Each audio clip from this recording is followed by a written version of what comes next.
Now, every day we're coming across headlines in the media which seem to suggest that human trafficking is rife. But the question tonight, is it really happening on a big scale, as some reports are leading us to believe?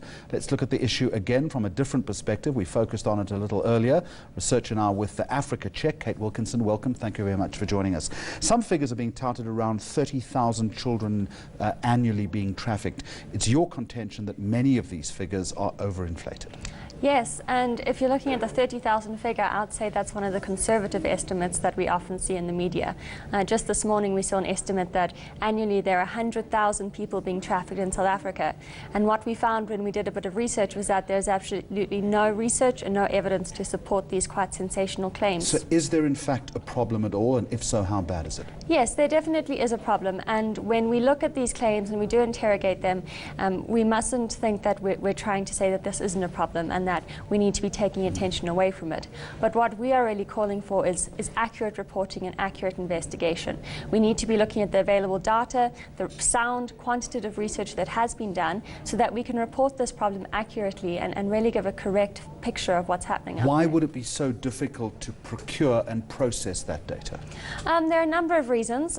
Quite a lot of the quantitative data that is available is based on either arrests and convictions, and this is a problem which there is quite a lot happening that isn't found out about. If you're looking at sort of stats that we get from the NPA, the numbers which they're reporting over any sort of given 18-month period are in the hundreds or maybe 200s. They're nowhere near the tens or even hundreds of thousands that are reported. So is it poor database management or a lack of a database completely? To a certain extent, it's a lack of a database. We haven't had legislation until recently which has helped us to collect and present accurate data.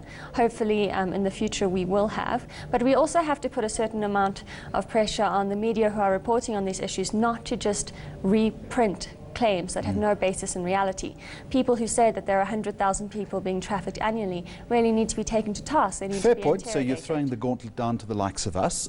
We pick it up. How should we be interrogating those allegations that are made then? With a simple question: what is your claim based on? Where is your evidence? What is the research? We find that a lot of people who are making these claims are often based in NGOs or in activism organizations, and making these sort of claims can help them in getting funding. Claiming that there are 100,000 people being trafficked annually in South Africa is going to attract a lot more funding and attention than saying that there are only 300 or so. What type of resources then are needed, and what type of funding is needed in order to right the ship? Well, from our perspective, from Africa Check, our interest really is just in ensuring that there is accurate reporting. When it comes to NGOs, activist organizations, or even police and policymakers, what they need is accurate information. And currently what we're seeing printed and republished isn't accurate information. And there's also the threat that if we do have these sensational claims that put the figures from anywhere from 30 to 100,000, we could divert attention away from other issues and problems in our society, which are seen to be smaller or not as important because they don't have the numbers, when in fact these numbers aren't based on any sort of reality. And that's the critical thing, is if we don't get the numbers right, if we're seeing these inflated type of numbers that you're talking about, there is this diverting away from other more important issues. Yes. It's a conundrum really, isn't it? It is. Is anybody getting this right in other parts of the world? Are there lessons to be learnt in this respect? There are certain organizations. The International Organization for Migration has done some research into this, and if you look at their figures from 2004 to 2010, they reported in the southern African region that they assisted 306 victims of trafficking. So that's greatly reduced from the figures we're seeing.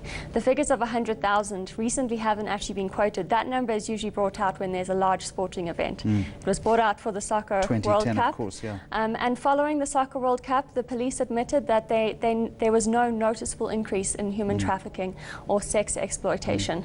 As you say, it makes for good headlines. It's an important issue, and we'll consider ourselves lightly chided and slapped on the wrist. Thank you very much for joining us.